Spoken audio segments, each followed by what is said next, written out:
Hello সবাই, আশা করছি সবাই ভালো আছেন এবং নিরাপদে আছেন। অন্যান্য এলাকার যে সমস্ত প্লাবিত হয়েছে বন্যায়, সে সমস্ত এলাকার মানুষ যারা কষ্টে আছেন বা তাদের আশ্রয় দরকার, আমরা যারা একটু ভালো আছি বা নিরাপদে আছি তারা যেন তাদেরকে আশ্রয় দিই, সেটাই বলবো।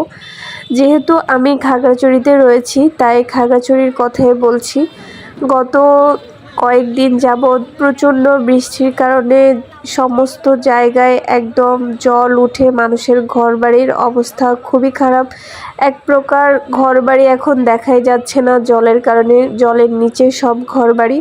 তারা কত কষ্টে দিন যাপন করছে, তাদের অবস্থায় কেউ না গেলে আসলে বোঝানো যাবে না। এখানে মেইন শহর যেটা একদম খাগড়াছড়ি সদর, ওই যে গেট দেখা যাচ্ছে, সেখানে এই অবস্থা। আর আশেপাশের কথা কী বা বলবো, একদম যে চেঙ্গি নদীটা, ওটা উপচে উপচে এখন জল পড়তেছে। এখানকার মানুষ যাদের কিছুক্ষণ পরে বা কিছুটা দূরে বাসা, তারা এখন হেঁটে যাওয়ার মতো পরিস্থিতি নেই, তারা এরকম ট্রাকে করে এখন পারাপার হচ্ছে।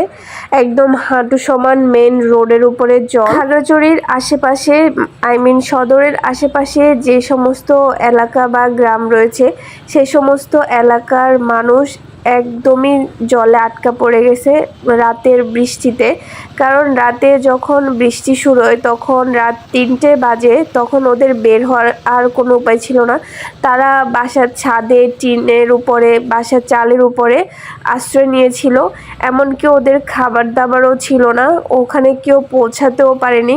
আমরা যে সমস্ত খবর পেয়েছি ভলেন্টিয়ার থেকে, মানুষকে এখনও দেখলাম যে ওরা ঘরবাড়ি ছেড়ে প্রায় 2 ঘন্টা যাবৎ হেঁটে শহরের দিকে আসতেছে। ওনাদের সাথে কথা বললাম যে ওনারা সব কিছু রেখে চলে আসলো 2-3 ঘন্টা যাবৎ হেঁটে হেঁটে।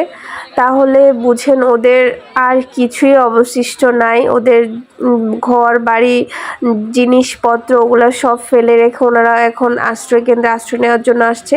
এমনকি ওনারা খাবারটুকু পর্যন্ত পায় না। খাগড়াছড়ির মধ্যে দিয়ে যেহেতু, শহরের মধ্যে দিয়ে যেহেতু একটাই নদী, সেখানে ওই নদীটা যখন জল সরতে না পারে নদী দিয়ে, তখনই শহরের দিকে জলগুলা চলে আসে।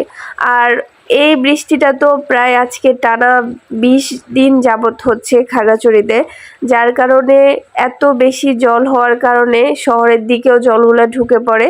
যে সমস্ত এলাকা প্লাবিত হয়েছে, দয়া করে তাদের পাশে গিয়ে দাঁড়ান। যে যতটুকু পারেন, টাকা দিয়ে হোক বা খাবার দিয়ে হোক, যেভাবে পারেন আপনারা সাহায্য করার চেষ্টা করেন। কারণ মানুষ মানুষের কাছে অসহায়, মানুষ মানুষের জন্যই। এর চেয়েও বড় কথা আর কিছু না। এখানে ধর্ম, বিভেদ এসব কিছুই আসলে তখন ম্যাটার করে না। শহরের মধ্যে যেহেতু জল ঢুকে পড়েছে, এই সমস্ত ডোবাগুলো অনেক জল এবং বিভিন্ন মাছও ধরা পড়তেছে। আসলে জীবন এরকমই, আপনি যে পরিস্থিতিতেই থাকেন না কেন, আপনাকে পেট বাঁচাতে হবে, আপনার খেয়ে বাঁচতে হবে। তারপরে আপনার ঘর বাড়ি বা আসবাবপত্র, আপনাকে আগে খেয়ে দিয়ে বেঁচে লড়াই করতে হবে। সবাই ভালো থাকবেন এবং সুস্থ থাকবেন এবং বন্যার্থ মানুষের পাশে দাঁড়ানোর চেষ্টা করবেন। আমরা যে যতটুকু পারি নিজের পক্ষ থেকে সেভাবেই সাহায্য করার চেষ্টা করি, তাহলেই দেখবেন যে সব কিছু স্বাভাবিক হয়ে গিয়েছে। আমাকে দিয়ে কি হবে বা আমি কতটুকুই বা কি করতে পারবো, আপনার 10 টাকাও যদি আপনার সামর্থ্য থাকে, আপনি সেটা না হয় হেল্প করেন। কারণ 10 টাকা দিয়ে একটা বিস্কিটের প্যাকেট তো পাওয়া যাবে। আপনার যতটুকু সামর্থ্য রয়েছে আপনি ততটুকুই সাহায্য করেন।